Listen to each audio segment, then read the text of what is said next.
ঘুরতে যেতে এবং বিভিন্ন রকম জিনিসপত্র দেখতে, কেনাকাটা করতে এবং তার সাথে সাথে হচ্ছে খাওয়া দাওয়া করতে আমার সবসময়ই পছন্দ। আমি যখনই সুযোগ পাই তখনই চলে যাই ঘুরতে। তো সেটা যেখানেই হোক, তো এখানে আমি আর আপু চলে গেলাম সোনারগাঁ, মানে যাচ্ছি, অটোতে আছি। আর রাস্তার এটা আমার কাছে অনেক ভালো লাগলো, তাই ভাবলাম একটু ভিডিও করে আপনাদের সাথে শেয়ার করি। তো এসেই দেখলাম হচ্ছে সোনারগাঁ যে জাদুঘর, সেটা বন্ধ ছিল। তো সেটা তো আর জানতাম না যে বন্ধ থাকবে, বৃহস্পতিবার নাকি সাপ্তাহিক বন্ধ।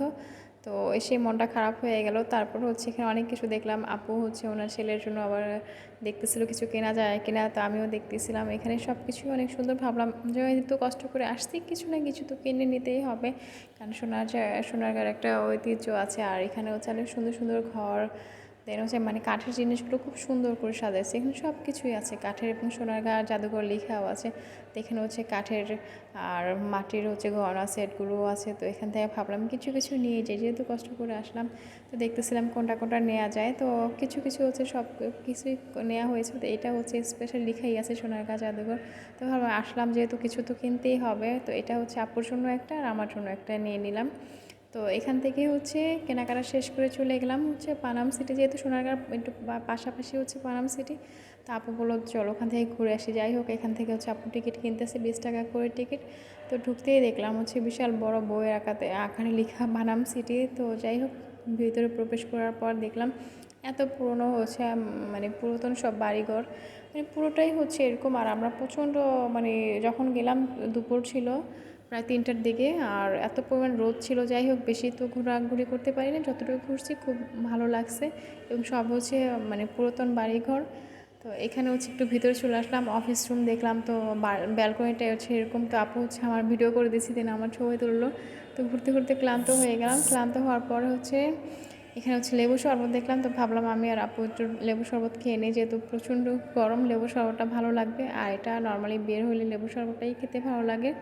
তো যাই হোক, লেবু শরবতটা খাওয়ার পরে হচ্ছে পানাম সিটির পাশেই হচ্ছে এরকম একটা মেলার মতো, এখানে সব কিছুই আছে। তবে আমরা এত কষ্ট করে আসছি একটু দেখি। আর এখানে পার্টসগুলো এত কালারফুল পার্টসগুলো ছিল, তো খুব সুন্দর। এবং যেহেতু ওখান থেকে অলরেডি নিয়ে নিয়েছি, তো এখান থেকে তো এত কিছু নেওয়ার মতো ছিল না। তারপর দেখতেছিলাম যে কিছু নেওয়া যায় কিনা, চুড়িটা নেওয়া যায় কিনা। এখানে অনেক সুন্দর সুন্দর জিনিসপত্র ছিল, এবং দেখার মতো যে যেটা দেখি সেটাই নিতে ইচ্ছে করছে। তো যাই হোক, কিছু কিছু নিলাম এবং ঘুরে দেখলাম। তো এখানে হচ্ছে মাটির অনেক সুন্দর সুন্দর হচ্ছে আসবাবপত্র আছে, সবগুলোই সুন্দর। আর ওরা এত সুন্দর করে ডেকোরেশন করে সাজিয়ে রেখেছে যে দেখলেই ভালো লাগে।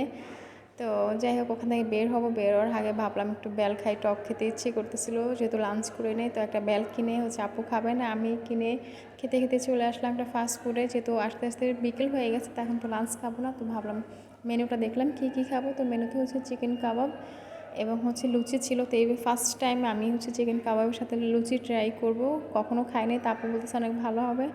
যাই হোক, আমাদের খাবারটা চলে আসছে। ওরা একটু লেট করে না, অন্য সব ফাস্টফুডে গেলে দেখা যায় একটু লেট হয়। যাই হোক, খাবার পালা।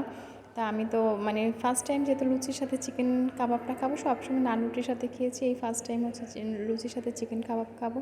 আর ওদের মেয়নিজটাও অনেক মজা ছিল। মানে নতুন একটা রেস্টুরেন্টে, তো ভাবলাম খাবারের মান হয়তো ভালো হবে না, কিন্তু খাওয়ার পরে আসলে বুঝলাম যে না, ওদের খাবারের মানটা অনেক ভালো। যাই হোক, আমার কাছে অনেক ভালো লাগলো, চিকেন কাবাবটাও ভালো ছিল, তার সাথে লুচিটা দিয়েও অনেক ভালো লাগলো। তো আজকের আমার ভিডিও এই পর্যন্ত। কার কার ভালো লাগলে অবশ্যই আমাকে কমেন্ট করে জানাবেন।